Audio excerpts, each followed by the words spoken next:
Gusto mo bang maubos lahat ng savings mo sa gatas at diaper pa lang? Yan yung tipong kakasweldo mo pa lang ng katapusan. Pero pagdaan mo sa grocery para ibili ng gamit ang anak mo, parang dumaan lang din sa bagyo yung taka mo. Kung ayaw mo makitang butas ang bulsa mo, huwag ka na muna mag-anak. Panoorin mo gandulo itong video ito.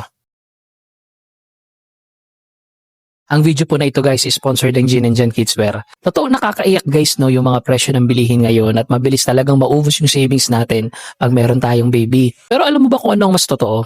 Nung narinig ko ang unang tawa ng anak ko at nakita ko siyang malusog, doon ko na-realize na baliwala pala ang pera. Mas pipiliin ko pa guys mag-ulam ng asin at magtiis ng walang bagong sapatos basta nakikita akong kompleto at busog ang pamilya ko. Ang pagiging tatay po guys no, nagturo sa akin ang totoong kayamanan hindi yung nasa bangko, kundi yung nasa loob ng bahay. Kaya ang ultimate tip ko sa iyo guys no, ang diskarte para makatipid ka ng hindi nagkukuripot para sa anak mo, mag-invest ka sa mga bagay na matibay at pangmatagalan. Katulad ng damit namin, na hindi madaling masira. Kaya oo guys no, butas ang pitaka natin ngayon, pero punong-puno naman ang puso natin ng pagmamahal. Para sa isang tatay po, yan ang pinakamagandang investment. Kaya mo yan daddy. Guys no, ang video po na ito sponsored ng Gin and Jan Kidswear. Again po, sulit sa bulsa, matibay at di kalidad na damit para sa tulad natin na wais na magulang. Bili na kayo guys para mas marami pa tayong magawa mga parenting contents na makakatulong sa lahat.